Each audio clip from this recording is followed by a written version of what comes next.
Shivkranti TV news अन्याय अत्याचार बेकायदेशीर कृत्य करणाऱ्या विरुद्ध शोषित पीडित न्याय देणारा एकच आवाज शिवक्रांती टीव्ही दिनबंधू न्यूज संपादक सत्यशोधक शंकरराव लिंगे 73 87 37 78 0 रोटेरियन केशव वळसे, मी सचिव रोटेरियन पार्थ दावडा, अध्यक्ष Rotarian Nitesh Panchamia, 5 district governor Rotarian Jubin Amaria, Rotarian Shivaji Upare membership director, Rotarian Vilas Kole public image director. Rotary club of सोलापूरच्या वतीने आपलं सर्व पत्रकार बंधूंचे स्वागत करतो। आजच्या या पत्रकार परिषदेसाठी तुमच्या सर्वांचं परत एकदा स्वागत आहे। रोटरी क्लब ऑफ सोलापूरचं मी रोटेरियन नितेश पंचमिया अध्यक्ष, हे आमचे सचिव रोटेरियन पार्थ दावडा, प्रकल्प प्रमुख डॉक्टर केशव वळसे, PDG जुबीन आमारिया, त्यानंतर आमचे पब्लिक इमेज डायरेक्टर विलास कोलेजी आणि आपले मेंबरशिप डेव्हलपमेंट डायरेक्टर शिवाजी उपरे साहेब, हे आमचं इंट्रोडक्शन दिलं तुम्हाला। आज आपण इथं 1936 साली चार्टर झालेलं आपलं रोटरी क्लब ऑफ सोलापूर, जे 90 वर्षाची लेगसी जी आहे आपली, तर आपले मेंबर PDG के बोगीशयांना हे आपले मेंबर होते रोटरी क्लब ऑफ सोलापूरचे, व 5 बोगीशयन जे आहे त्यांच्या स्मृतीमध्ये आपण दरवर्षी कार्यक्रम घेतो, त्याचं ओरेशन घेतो त्यांच्या स्मृतीत प्रत्यार्थ। तर ह्या वर्षीसुद्धा आपण 14 जुलै मंगळवारी रोजी संध्याकाळी 5:30 वाजता निर्मल कुमार फडकुले इथं आपण ओरेशन घेत आहोत। तर ह्या वर्षी जे आहे आपले स्पीकर, गेस्ट स्पीकर म्हणून जे आहेत ते आपल्याला प्रोफेसर डॉक्टर सुहास पेडणेकर, माजी कुलगुरू मुंबई विद्यापीठ 2018 ते 2022 हे उपस्थित राहणार असून ते एज्युकेटर ॲज नेशन बिल्डर्स म्हणजे राष्ट्र निर्मितीत शिक्षकांची भूमिका या विषयावर मार्गदर्शन करणार आहेत। डॉक्टर पेडणेकर हे डॉक्टर होमी भाभा राज्य समूह विद्यापीठाचे संस्थापक कुलगुरू असून डॉक्टर बाबासाहेब आंबेडकर तंत्रज्ञान विद्यापीठ बाटू आणि SNDT महिला विद्यापीठ येथे प्रभारी कुलगुरू म्हणून त्यांनी कार्य केले आहे। शिक्षक संशोधन प्रशासक म्हणून त्यांनी 40 वर्षाहून अधिक अनुभव आहे त्यांना। सेंद्रिय रसायनशास्त्रातील PhD, अमेरिकेतील स्टीवन इन्स्टिट्यूट ऑफ टेक्नॉलॉजी येथे पोस्ट डॉक्टरल फेलोशिप, 52 संशोधन निबंध, 24 PhD विद्यार्थ्यांचे मार्गदर्शन, तसेच महाराष्ट्र शासनाचा उत्कृष्ट शिक्षक पुरस्कार याच्यासह अनेक राष्ट्रीय सन्मानांनी त्यांना गौरवण्यात आलेले आहे। PDG के बोगीशयन हे आपले शिवाजी युनिव्हर्सिटीचे माजी कुलगुरू आहेत। त्यांनी एक आदर्श शिक्षक, प्रभावी वक्ते आणि रोटरी क्लब ऑफ सोलापूरचे अभिमानास्पद सदस्य होते। शिक्षण, समाजसेवा आणि रोटरीमधील त्यांचे उल्लेखनीय योगदान स्मरणार्थ ही व्याख्यानमाला आपण दरवर्षी आयोजन करतो। मागील हे 23वं ओरेशन आहे, 23वं वर्ष आहे त्यांचं, 23वं ओरेशन आहे आपला।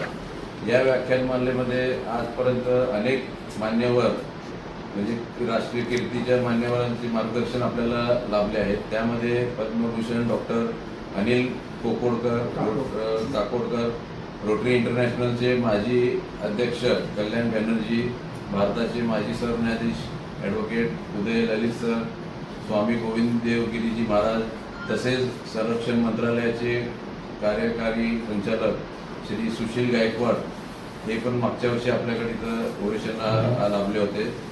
तर ह्या कार्यक्रमासाठी जो आहे आपण सर्वांसाठी हा कार्यक्रम खुला आहे, विनामूल्य सर्वांना प्रवेश आहे याच्यामध्ये। तर ह्यामध्ये मेन आपला जो टार्गेट आहे की आपल्या इथले शिक्षक, प्राध्यापक, विद्यार्थी तसंच शैक्षणिक प्रेमी जे लोक आहेत सोलापुरातील, तर ह्या नागरिकांना आपण आवाहन करतो की त्यांनी मोठ्या संख्येत इथं उपस्थित राहावे व या कार्यक्रमापासून जे आपले वक्ते आज आपल्याला लाभले आहेत, डॉक्टर आपले सुहास पेडणेकर सर, तर यांचं जे व्याख्यान आहे, प्रेरणादायी व्याख्यान असेल त्यांचं, तर त्याचं आपण त्यांना आवाहन करतो की त्यांनी त्याच्यात मोठ्या संख्येने उपस्थित राहावे. ह्या कार्यक्रमाचे जे प्रोजेक्ट चेअरमॅन आहे आपले डॉक्टर केशव वळसे सर आहेत.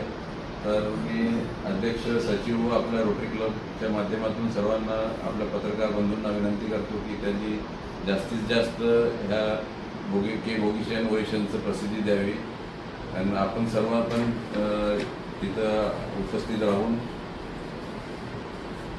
सर्व पब्लिसिटी आपली सगळी जी आहे ती करावी. सर्वात महत्त्वाचं म्हणजे हा ओरेशन जो आहे तो इंग्लिश म्हणजे इंग्रजीमध्ये केला जातो आणि जर सोलापुरात तसं पाहिलं तर इंग्लिश लँग्वेजमध्ये होणारं ओरेशन्स किंवा भाषण हे खूप कमी असतात. त्यामुळं अशी क्वचितच आपल्याला संधी मिळते ज्याच्यामध्ये असे कुठले तरी मोठे व्यक्ती येतात आणि ते इंग्लिशमध्ये हा पूर्ण कव्हर करतात. त्यामुळं आव्हान तो पण महत्त्वाचा आहे. मराठी ही आपली मातृभाषा आहेच, पण त्याच्यासोबत इंग्लिश ही भाषा पण आपल्याला वक्तृत्वासाठी खूप गरजेची आहे. त्यासाठी हा एक खूप चांगला स्टेज आहे शिक्षक विद्यार्थी वर्ग सगळ्यांसाठी. त्यांनी जरूर उपस्थित राहावं आणि आपली हजेरी तिथं लावावं. माझी एकच विनंती आहे की हे पेंढारकर सरांना मला बोलवायला मी स्वतः बोलवलं आहे, त्यांना इन्व्हाइट केलं आहे, पण त्यांना खूप अजूनसुद्धा 2 युनिव्हर्सिटीजचे ते ऑनरी आहेत आणि ते खूप बिझी असतात. आता आज सकाळीच त्यांच्याशी बोलणं झालं. आपल्याकडे जर माहीत असेल की उद्या 10 तारखेपासून 16 तारखेपर्यंत परत तर सिद्धेश्वर कॅन्सल झालेले, ते बिचारे परत जायचं आम्ही त्यांना ठरवलं होतं की सकाळी उद्या सोमवारी ते येतील याच्याने वंदे भारतने. मग आपल्याकडनं ते अक्कलकोटला जाणार आहेत, अक्कलकोटला घेऊन जाणार आहे त्यांना. त्याच्यानंतर संध्याकाळी आपलं ओरेशन सिद्धेश्वर मंदिर करून ओरेशन होणार आहे आणि त्यांचं प्लॅनिंग असं होतं की आपण परत सिद्धेश्वरने जाऊ, कारण त्यांना 11 वाजता तिथे एक मीटिंग होती. मग सकाळी त्यांना परत ती 11 त्यांना सांगितलं सर ट्रेन कॅन्सल झालेली आहे, म्हणजे पुण्यापर्यंतच जाणार आहे. So it is going to be difficult for you आणि तुम्हाला मी रोडने सुद्धा पाठवू शकतो, पण it's going to take time. मग शेवटी ते म्हणाले मला एक अर्धा तास दे, I will see my just postpone my programs. एवढ्या सगळ्या त्रास करून ते येणार आहेत. So my only request to each one of you is की जास्तीत जास्त लोकांनी या प्रोग्रामचा बेनिफिट घ्यावा, या वक्त्याचं बेनिफिट घ्यावा आणि आपल्याला विनंती आहे की आपण व्यवस्थित त्यांना कव्हर केलं तर लोकांपर्यंत जाईल आणि ती लोक येऊ शकतील. आम्ही तिघांनी प्रेसिडेंट सेक्रेटरी आणि आपल्या प्रोजेक्ट चेअरनी भरपूर त्रास घेतलेला आहे. आम्ही युनिव्हर्सिटीजला गेलो आहे, शाळेत गेलो आहे, कॉलेजेसला गेलो आहे, प्रत्येकाला जाऊन आम्ही निमंत्रण स्वतः देऊन आलेलो आहे. तरी आपला एक शेवटचा जो हे असतो हाचा, तुम्ही जे शेवटी सांगताल आणि पब्लिसिटी व्यवस्थित देताल तर I am sure everybody will attend. And thank you. My personal invitation to all of you on behalf of the club once again. Thank you. या प्रसंगाने मी एवढंच सांगेन की भारत सरकारने 2019 पासून NEP 2019 ज्याला आपण नवीन शैक्षणिक धोरण म्हणतो ते जे लागू केलेलं आहे ते सर्व शाळा आणि महाविद्यालय पातळीमध्येच ऑलरेडी सुरू झालेलं आहे. सोलापूर एक एज्युकेशन हब आहे, डेव्हलपिंग स्टेजमध्ये आहे. त्यामुळं आमचा हा प्रयत्न आहे की या NEPच्या लाईनमध्ये हा विषय राष्ट्र निर्मितीमध्ये शिक्षकांची बदलती भूमिका आणि त्यात मी बदलती भूमिका असा शब्द ऍड करेन. अतिशय महत्त्वाचा विषय आहे म्हणून आम्ही जवळजवळ 70-75 इन्स्टिट्यूट्सना आम्ही भेटी देऊन आमंत्रण दिलेलं आहे. आता या सगळ्यांनी जे बोललेलं आहे त्याला अनुसरून मी एवढंच म्हणेन की तुम्हालाही विनंती आहे, शिक्षण क्षेत्राशी संबंधित शिक्षक, विद्यार्थी, मॅनेजमेंटची लोक जे कोणी असतील त्यांनी NEPच्या लाईनमध्ये त्यांची कामं व्हावीत, तरच आपलं एज्युकेशन हब म्हणून सोलापूर खऱ्या अर्थानं अजून जास्त सुधारेल. तेव्हा माझी विनंती आहे की सगळ्यांनी कृपया प्रयत्न करून जास्तीत जास्त लोक येतील त्या दृष्टीने प्रसिद्धी द्यावी. धन्यवाद. थँक्यू.